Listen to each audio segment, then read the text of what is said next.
باغ تمنا میں دن اپنے گزار آئے، آئی نہ بہار اب تک شاید نہ بہار آئے۔ جی بسم اللہ الرحمن الرحیم۔ احمد ندیم قاسمی نے کہا تھا، کار دریا میں بھی آ نکلے گی سورج کی کرن، مجھ کو آتا نہیں محروم تمنا ہونا۔ یقیناً امید رکھنا، آگے بڑھنا اور اپنا فرض ادا کرنا ہمارے اوپر لازم ہے۔ دو پہلو روحانی اس کی اساس کے میں عرض کر کے اس نعمت کے شکر کی طرف بڑھیں گے۔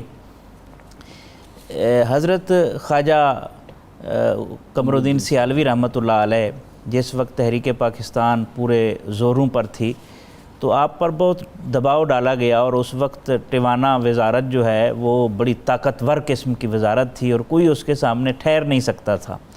تو آپ کو جیل میں ڈالا گیا، آپ کو نفسیاتی حوالے سے پریشرائز کرنے کی کوشش کی گئی، لیکن آپ ڈٹ گئے۔ اور پھر جب موت کی دھمکی دی گئی تو آپ نے جواب میں لکھا کہ اللہ کے میں نے 99 نام پڑھے ہیں اور ان میں سے خضر حیات ٹوانہ اللہ کا کوئی نام نہیں ہے۔ اور جب یہ کام بھی نہ چل سکا تو پھر اس نے اپنے خاندان کی کچھ خواتین بھیجی، اور وہ خواتین ننگے پاؤں رسم تھی، اور اس کے بعد اپنے دوپٹے آپ کی خدمت میں پیش کیے۔ تو اس کا مطلب تھا اگر مائیں بہنیں آ جائیں تو اس کے بعد وہ بات مان لی جاتی تھی۔ تو خواجہ صاحب کی آنکھوں میں آنسو آ گئے، فرمایا یہ وہ درگاہ ہے جہاں سے کوئی خالی نہیں جاتا، لیکن ہم کیا کریں، رسالت مآب صلی اللہ علیہ وسلم نے اس کی منظوری دے دی ہے اور یہ بن کر رہے گا، اس لیے ہم پیچھے نہیں ہٹ سکتے۔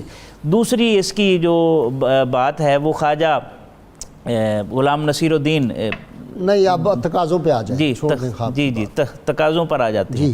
تقاضوں کے حوالے سے جو چیزیں تقاضوں میں آتی ہیں، سب سے پہلے تو یہ ہے کہ آزادی کا شعور بیدار کیا جائے، اور یہ دن بڑا قیمتی دن ہے۔ آزادی کا شعور کیسے بیدار ہو سکتا ہے؟ اس کی کئی جہتیں ہو سکتی ہیں۔ ایک جہت یہ ہے کہ جو دنیا بھر میں مسلم اقلیتوں کے ساتھ ہو رہا ہے اس کو دیکھا جائے، اور ہم جس حال میں زندگی گزار رہے ہیں اس کو دیکھا جائے، تو اس سے احساس پیدا ہوگا نئی نسل کو کہ ہمیں کیا کرنا چاہیے۔ دوسرا پہلو آزادی کا شکر، سب سے پہلے شکر کرنے کے لیے دیکھا جاتا ہے کہ بنیاد کیا ہے اس ریاست کی۔ تو بنیاد کی طرف آپ نے اشارہ کیا، رسالت مآب صلی اللہ علیہ وسلم کی ناموس ہے، اور جس ملک میں 1500 کے لگ بھگ کیسز ہوں اور کسی ایک کیس میں بھی تو اہانت کے مرتکب کو سزا نہ ملی ہو، قومی اسمبلی میں بھی یہ ایشو اٹھا ہے اور وزراء نے اٹھایا ہے، تو ظاہر ہے پھر ہماری جو سالمیت ہے وہ خطرے میں پڑ سکتی ہے۔ تو تقاضے کے اندر یہ بھی شامل ہے۔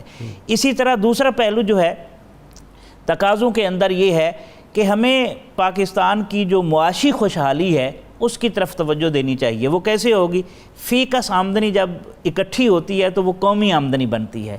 ہمارے ہاں مزاج یہ ہے کہ ہم تنقید کرتے ہیں لیکن اپنے حصے کا کام نہیں کرتے۔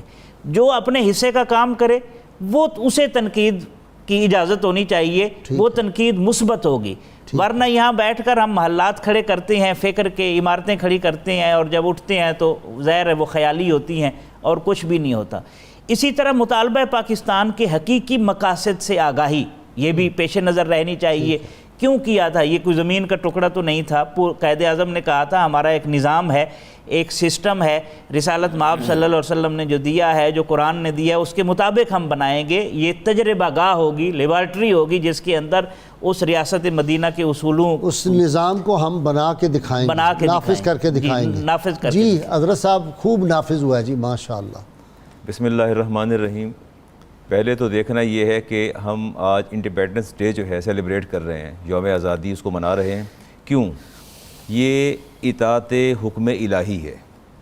اللہ تعالیٰ ارشاد فرماتے ہیں وَذَكِّرْهُمْ بِأَيَّامِ اللَّهِ، وہ ایام جب میں تم پر اپنا خاص کرم کر دوں، تمہیں کوئی نعمت عطا کروں تو ان کا تذکرہ کیا کرو۔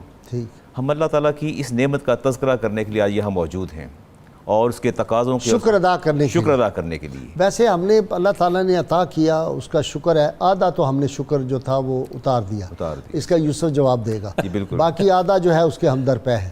جی اسلام ہر قدم پر آزادی کا سبق دیتا ہے اور درس دیتا ہے۔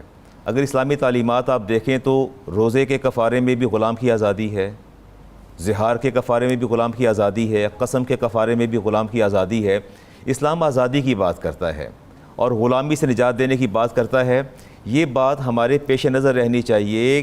لوگ کہتے ہیں پاکستان ہندوستان جو ہے وہ تقسیم ہوا. میں کہتا ہوں نہیں، پاکستان تقسیم ہوا ہے.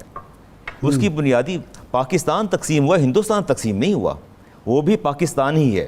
اس لیے کہ رسالت امام علیہ السلام نے ارشاد فرمایا اِنَّ اَوَّلَ مَحْبَتَ اللّٰهُ آدَمَ إِلَى الْأَرْضِ الْهِنْد. یہ میزبان اول، یہ سرزمین میزبان اول ہے. آدم علیہ السلام کا ظہور یہاں ہوا. اس پر رائٹ ہمارا ہے، مسلمانوں کا رائٹ ہے. الاسلام یعلو ولا یعلی. اسلام جو ہے وہ غالب ہونے کے لیے آیا، مغلوب ہونے کے لیے نہیں آیا.